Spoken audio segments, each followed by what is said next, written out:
Olá, bem-vindo à Esteroscopia BR. O assunto do vídeo de hoje é septo, é um procedimento que a gente nunca mostrou aqui, a gente na verdade acho que nunca nem comentou, exceto aquela aula de indicação. E eu acho que é um tema bem legal, tá? Então, é um procedimento que não é muito comum de aparecer, por isso que eu acho que eu acabei demorando um pouco mais. E até foi legal porque apareceram dois procedimentos muito próximos um do outro, em que eu usei técnicas diferentes em cada um deles. E um deles eu acabei não utilizando a alça mais comum, por motivo que a gente não tinha disponibilidade, tá? E acho que vai ser legal para o nosso aprendizado. E queria também fazer um comentário, agradecer pelo ano que a gente vai completar agora em março, tá? Faz 4 anos que a gente está completando no Instagram, mais um ano no YouTube. Eu fiquei bem surpreso, agradecer aí aos 500 inscritos ou até mais, acho que a gente chegou hoje com 520 inscritos. E sei que mais de 90% das pessoas que assistem meus vídeos não estão inscritos, então, poxa, se cadastra lá, se inscreve no canal, ajuda a gente aqui, aumente a nossa vontade de fazer mais vídeo, de produzir mais coisa. Essa semana o residente veio me perguntar a respeito das miniaturas dos vídeos e ele queria saber o que queria dizer algumas, porque ele entendeu algumas e outras não. Então vou botar essa participação de vocês aí, se vocês já tinham percebido que todos têm referência, algumas são bem óbvias, né? Então assim, mas tem outras que são um pouco mais elaboradas aí, às vezes até de alguns temas que não é comum para todo mundo. Então fica aí o desafio, vamos ver se todo mundo entendeu as referências, ou se eu preciso na verdade caprichar um pouco mais nos meus desenhos. No vídeo de hoje eu vou mostrar a técnica padrão da septoplastia com uma alça de Collin, aquela alça de septo, né, o de Sineca, que ela é um L ou são duas coisas juntas cortando, então a gente vai cortando bem no meio, que é a mais comum. Porém, eu já estou com o vídeo já engatilhado para fazer de ressecção, que foi o que a gente acabou fazendo no serviço público. A gente não tinha a alça padrão de Collin, só que até uma coisa curiosa que eu vou comentar no próximo vídeo também, eu ver se eu encontro até uma foto desse slide que eu tirei de uma aula do professor Betoc, em que ele orienta, por motivos da anatomia e fisiologia do septo, a gente procurar fazer a ressecção do septo e não apenas a secção no meio como feita nessa cirurgia. Vou ver se eu encontro essa foto de algum lugar do congresso e já compartilho aqui com vocês também. Falando em vídeo novo, recebi um convite para experimentar uma alça bipolar que já está no mercado. Estou demorando um pouquinho para fazer o vídeo porque o vídeo ficou muito longo, teve quase 1 hora de cirurgia, foi uma cirurgia muito complicada. Era um segundo tempo de uma paciente que tinha um mioma, esse mioma estava no corno direito, a 3 milímetros da serosa. Fiz o primeiro tempo com a alça já padrão, por sinal a marca dessa alça antiga já saiu do mercado agora. E meu problema é que eu quebrei essa alça porque eu uso muito força mecânica e essa foi a sacada assim, que me ajudou muito nessa cirurgia nova.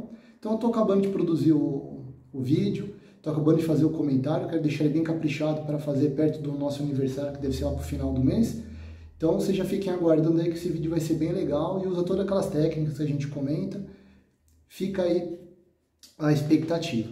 E agora voltando para o nosso caso, é o seguinte, para a esteroscopia tratar o septo, o mais importante nem é só o procedimento, vocês vão ver que o procedimento nem é tão elaborado. A grande sacada é a gente entender os exames de imagem, juntar os exames de imagem com o exame esteroscópico ambulatorial para poder ter uma indicação correta, tá?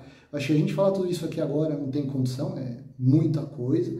Esse é um tema importante que a gente discute muito nos nossos cursos, por sinal deve estar acabando já as últimas vagas por curso ambulatorial do Instituto em maio. Agosto já tem vaga aberta, eu acho que ainda tem vaga, e para a cirúrgica já finalizou. Então se você tem interesse em fazer esse ano, já vai atrás para as vagas de agosto ou de novembro, porque é maio finito, tá? Então vamos comentar um pouquinho, vou fazer um esquema de mostrar uma imagem aqui, vamos comentar em cima de uma esterossalpingografia que dá para a gente entender, que foi o desenho que eu fiz para uma paciente, entender como que a gente ia fazer a programação da nossa cirurgia. Vamos lá! Vamos utilizar essa esterossalpingografia como exemplo para a gente entender esse planejamento, essa estratégia. Então a gente vai enxergar nesse exame a mesma coisa que a gente enxergaria numa esteroscopia. Então a gente enxerga uma hemicavidade esquerda, uma hemicavidade direita, e eu não vou saber, tá? Através deste exame ou até da esteroscopia, isso aqui é um útero bicorno ou isso aqui é um útero septado. Então se isso aqui for, por exemplo, um septo, A serosa ela vai ter que fazer o contorno bonitinho aqui em cima.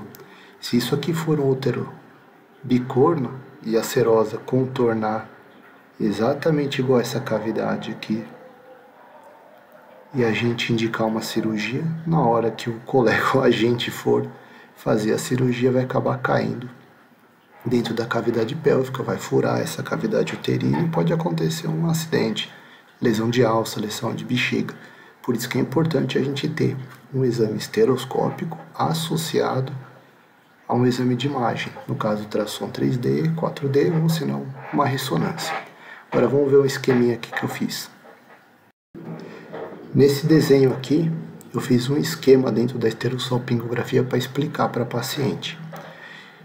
Na esterossalpingo, na esteroscopia, a gente não vê, né, a parte do músculo e nem da serosa uterina, enquanto que na ressonância e no ultrassom, sim. Então, o que a gente vai criar aqui? No ultrassom, eu vou criar uma linha entre os dois ósseos, uma linha imaginária, que é a linha interostial, e vamos calcular a distância que tem do fundo uterino até essa linha interostial e dessa linha interostial até a serosa. E tem que ter um espaço hábil da gente poder fazer essa ressecção. Se por acaso essa linha for muito próxima ou às vezes até acompanhar o fundo, a gente vai conseguir dar o diagnóstico de outro tipo de malformação que não é o septo. Então, por isso que é importante a gente sempre pegar um exame de imagem feito por um bom profissional que nos explique para poder calcular se existe um espaço de músculo até essa linha interostial para eu poder ressecar e se além disso existe também um espaço para eu ressecar com segurança sem atingir a serosa. Beleza? Esse exame foi feito para essa paciente, ela tinha um espaço adequado para realizar, então vamos ver a cirurgia. Primeiro, como sempre eu falo, vamos fazer primeiro uma esteroscopia diagnóstica, mesmo com a paciente no centro cirúrgico, mesmo com o diagnóstico prévio já estabelecido, confirmado com exames de imagem, mostrando que isso aqui é um útero septado, tá? Sempre façam associação da esteroscopia com exame de imagem, porque nesse exame aqui eu não consigo só com ele falar que é um útero septado, tá? Essa é questão de prova aí para quem vai prestar residência. Então assista meus vídeos, cai na prova isso aqui. Então aqui a gente está vendo o septo aqui no meio, que foi confirmado através de um ultrassom 4D. Isso aqui é uma alça de Colles, então a gente vai cortando e fazendo a ressecção aqui lentamente. Não necessariamente precisa fazer esse corte do fundo para perto, tá? Essa aqui é uma das poucas técnicas que permitem fazer ao contrário, a gente fazer de perto para longe. Então vamos fazendo a ressecção aqui do septo. E a gente vai começar aos poucos a unir as duas hemicavidades, transformando numa cavidade única. Vocês podem perceber que só até com o fato da pressão consegue distendendo a cavidade. Então, na hora que você entra e corta, a própria pressão, o meio de distensão do soro, ele acaba aumentando essa cavidade e soltando ela sozinha. Então, às vezes você deixar um pouquinho o soro, ela vai bonitinho sozinho. Olha a cavidade se abrindo aí sem grandes coisas. E não é um procedimento que você também precisa fazer exato, deixar exatamente na linha interostial. Nesse caso, a gente não tinha tanta folga, se eu não me engano, aí eram uns 5 a 6 milímetros que a gente tinha além da linha interostial. Então, qual que era a nossa ideia? A gente deixar entre esse fundo, onde está aqui no meio aqui agora, até essa linha interostial de mais ou menos aí de 5 milímetros. Tendo 1 centímetro sossegado, o risco de perfuração é muito baixo. Por isso que agora no final, por exemplo, eu estou indo com a alça a fria, sem energia. Porque se por acaso a gente abre, né, a serosa, não tem problema da gente ter que abrir a cavidade, ter lesado a alça, algum outro problema. Então no final aqui, consegui realmente fazer uma parte dela sem energia. Aqui eu acho que eu dei mais algumas queimadinhas de leve, mas deu para terminar o procedimento sem grandes problemas. Então vocês veem que não é um procedimento difícil, é um procedimento que é bem rápido, é bem tranquilo na maioria das vezes. E na verdade o mais importante dela, o que eu tanto reforço, é a estratégia. Você ir para a cirurgia com a tua estratégia certa, com o diagnóstico certo.